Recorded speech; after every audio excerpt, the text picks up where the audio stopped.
Hello, everyone. So, today we will be looking at a very interesting topic that is a brief history of zero.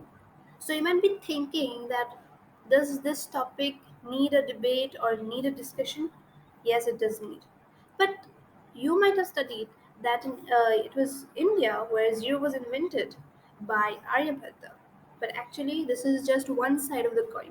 There is even one more side of the coin which needs to be discovered and which is really taught to us. What is that? So, first of all, let me ask you one question. Do you think that prior to when Aryabhatta invented or discovered zero, there was any use of zero or not? Absolutely, there was the use of zero. Zero is the cornerstone of the mathematical history, the mathematical culture, be it in Indian, be it Greek, Mesopotamian, or Babylonian. Everywhere, in every culture, you will find the significance of zero from thousands of years. Let me show you one example. Here I have highlighted that in yellow. If zero merely signified a magnitude or a direction separator, like see, the zero is in midpoint. Below that we have the negative numbers. Above that we have the positive numbers. So it acts as a direction separator. So zero serves a lot of It serves in a lot of positions and a lot of roles. It acts as a direction separator, and see, if zero merely signified a magnitude or a direction separator, the Egyptian zero, which was known popularly as NFR, amply served these purposes. If zero was merely a placeholder symbol, then such a zero was present in the Babylonian system. And then, if zero was represented by just an empty space, that is a null and void space, then it was present in Chinese mathematics. So there were different forms of zero. Now, what did India do? Why uh, uh, is it said that India has a topmost position in the realization and the discovery of zero? The reason is that it combined all these perspectives, it combined all these concepts. It is in India, it was realized, zero was realized as a placeholder system also, as a null and void concept also. It was a magnitude or a direction separator. So it served various purposes. So Indian zero was comprehensive. It had all the concepts within us, and that's why we say that it was in India that the zero was discovered. But this particular thing, this particular perspective sometimes becomes misleading, that it prior to that there was no use of zero. There was use of zero. And just now you have just seen you can say a quite a small introduction to that. Okay. So basically, just now we saw that zero serves various purposes. Like zero merely signified a magnitude or direction separator, that is the Egyptian zero, NFR, dating back at least 4,000 years. So this we just now saw, right? We saw this just now. Okay. So in Chinese mathematics, how was it signified? In Babylonian mathematics, how was it signified? Right? We just now saw all these concepts together. Now you can see one line here. However, the Indian zero alluded to in the question was a multifaceted mathematical object, a symbol, a number, a magnitude, a direction, separator, and a placeholder, all in one operating system. So this is a very important line. Why very important? The reason is that just now I said that in India, the zero served up various purposes. You can see a symbol, a number. So it was also a symbol. It was a number. It has the magnitude. It was a direction separator, like it separated the negative numbers from the positive numbers, right? Then and a placeholder, it had some place. So let's say you have a number like 101. So when you are writing 101, you are putting 0 in the middle, right? You are putting 0 in the tens place. So what does that mean? That there is no number there, but we have placed a placeholder which is the 0. So the Indian zero has had this quality. If you look at the zeros of other culture, they they had just one or two qualities, but our Indian zero had all the qualities, and that made Indian zero very special and popular. So, okay. Now, very important thing. This is a very important thing. See, such a zero occurred only twice in history. The Indian zero, which is now the universal zero, and the Mayan zero, which occurred in solitary isolation. Very important. Let me mark this thing. The Indian zero. So it is not that only we have seen, right, the all-rounder zero. Such zero occurred in India as well as in Mayan culture. So this time a question might come in your mind. So then why is India remembered for zero and why not Mayan culture? The Mayan culture was solitary. Just connect it with your classroom. In your classroom, who is the most popular person? One who socializes, one who communicates well, and on the other hand, who are the least popular, who are kind of introvert, who are shy, who don't like to communicate much. Same thing, same situation occurred at that time. India, was a very globally connected society. It was globally connected to all the major cultures in the world at that time. But Mayan culture was not so extrovert. It was a quite introvert society. It liked solitary. It liked to be isolated from rest of the world, and that's why many people do not remember their contribution. But actually, they also had a contribution which is unknown. So, in this video, we will be just looking at the Indian concept of zero. Okay, so here is this. Yeah, the Indian dimension. This till this part we will be doing. We will look at how exactly did India contribute to zero. Okay, so I hope you are ready. So we just now see that to understand the first appearance of the Indian and Mayan zeros, it is necessary to examine them both within the social context in which these independent inventions occurred. And very important thing that these inventions were independent of each other. They were not influencing each other. Why? Because they were very distant cultures. They did not have direct connection with each other, and that's why these inventions occurred independently. And Mayan culture was a very advanced culture at that time. Indian culture, Mayan culture, these cultures were very advanced at that time. So these were acting like pillars of mathematics. Okay. But it doesn't mean that they do not have any kind of connection. There must be have some connection, as you can see. It is our vision to identify certain common threads in both cultures that led to the occurrence of the zero in only these two cultures. Very important thing that there are certain common threads. Those thin common threads connect both the cultures, right? And as I said, these two cultures were highly developed. So, what happened that zero occurred, the all-rounder zero occurred in only these two cultures, that is Indian and Mayan. Okay, this is that's it's said.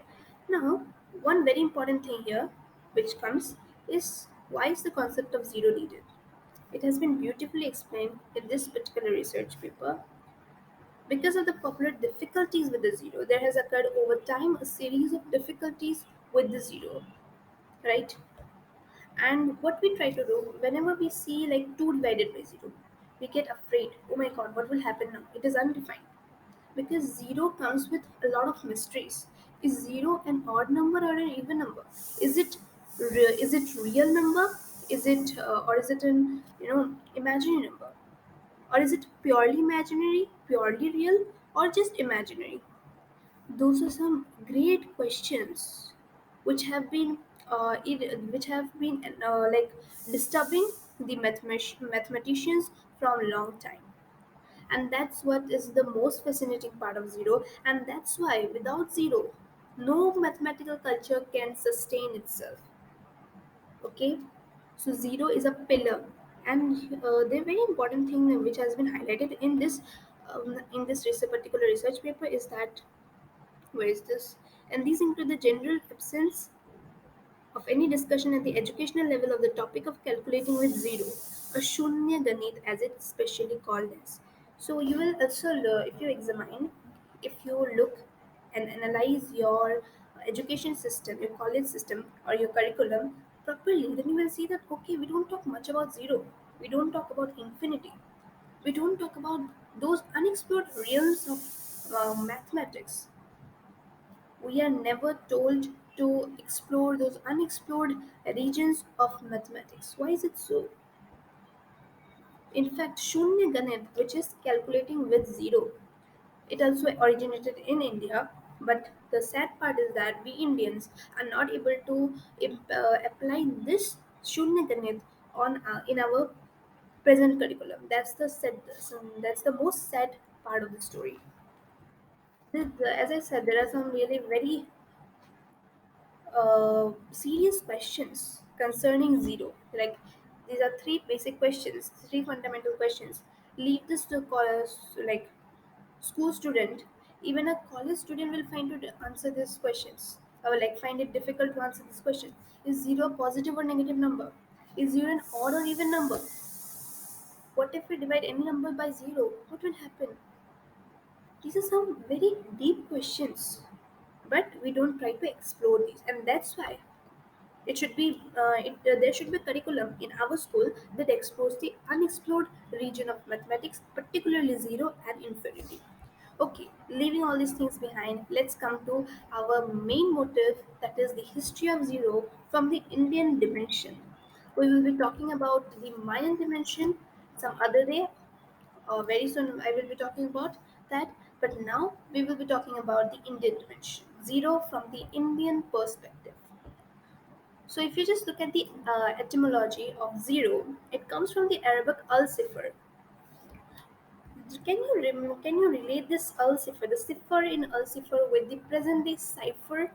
Cipher is also means zero.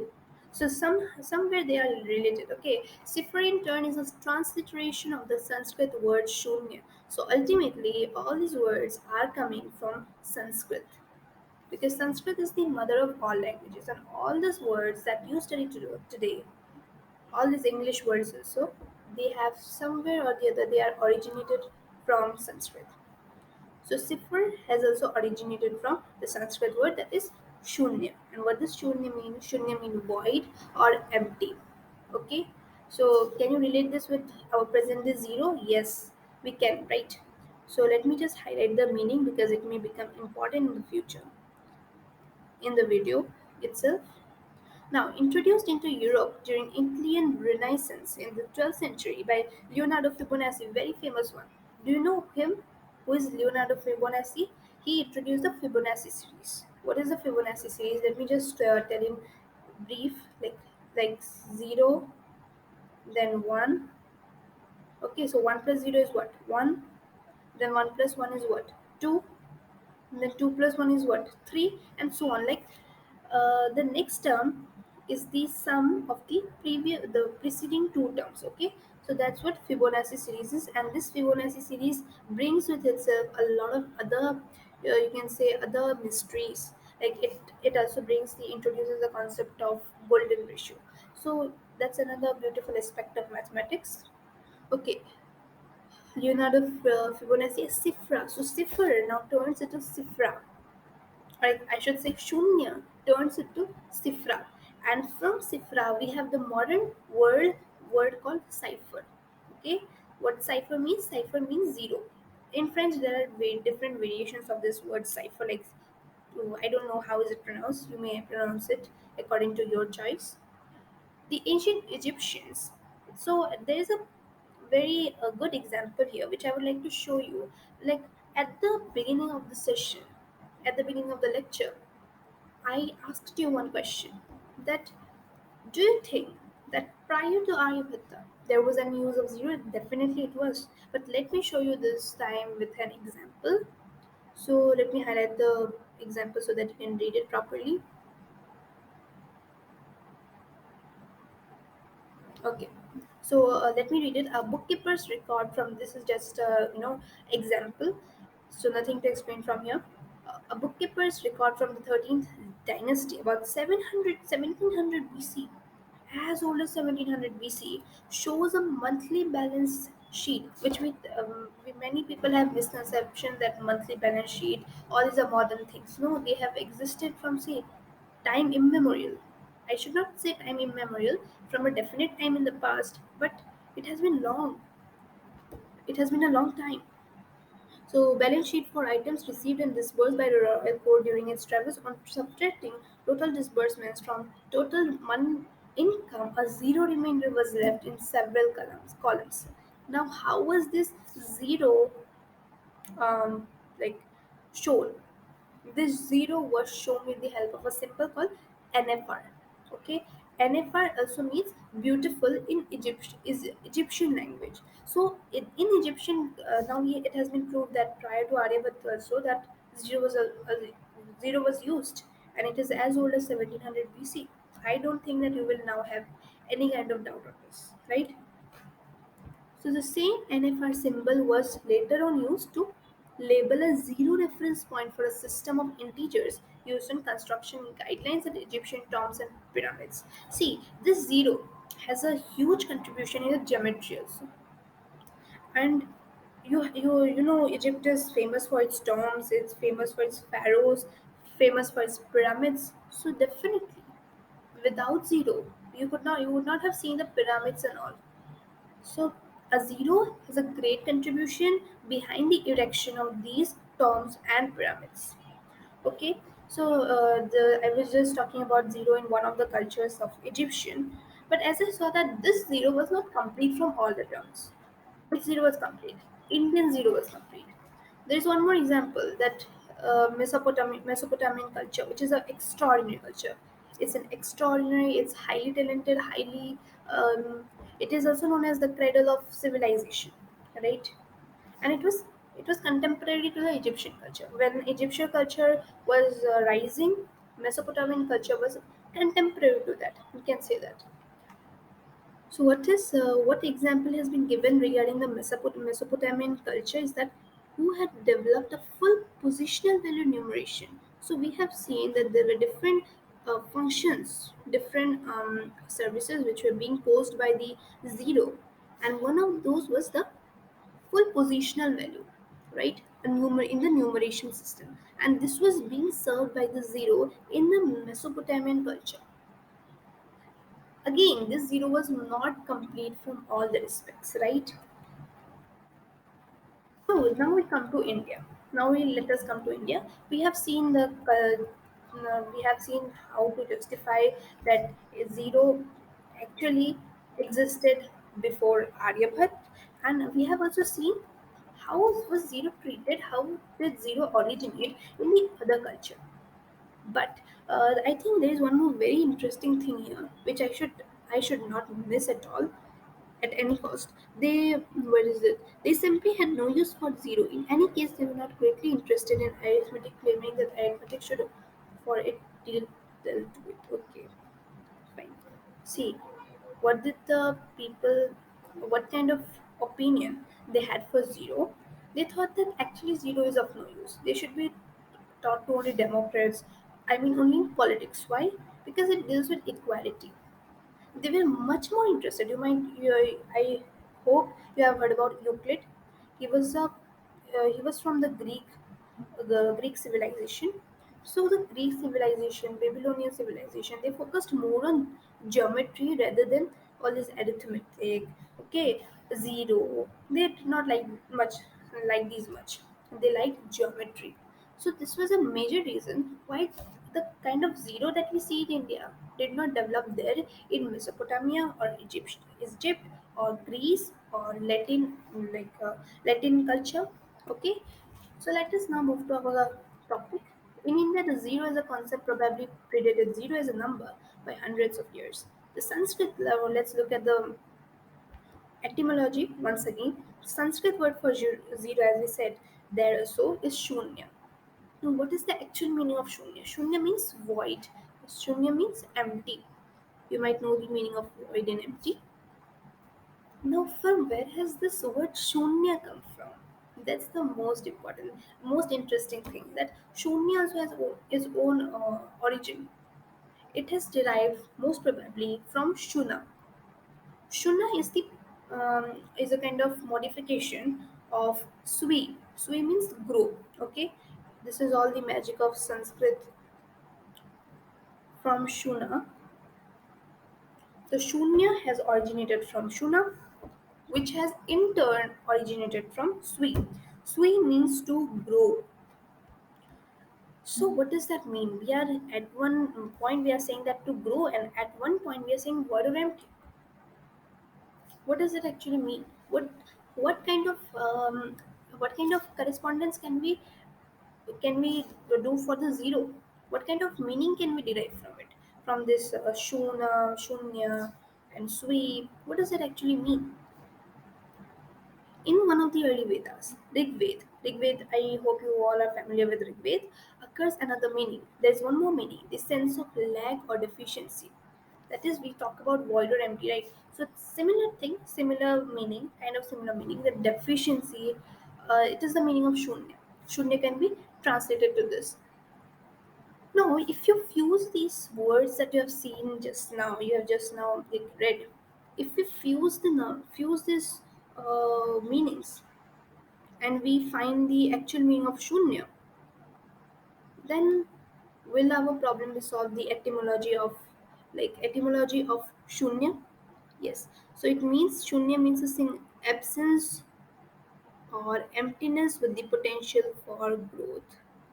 Very important thing, that it means absence or emptiness with the potential for growth. It doesn't mean merely absence, merely emptiness, but it also means that we can grow day by day. Right, so the next part we will be dealing in the next video, because this video will go very long. So next class we will be, I mean the next session we'll be talking about the concept of shunyata, how it influenced the Buddhist culture.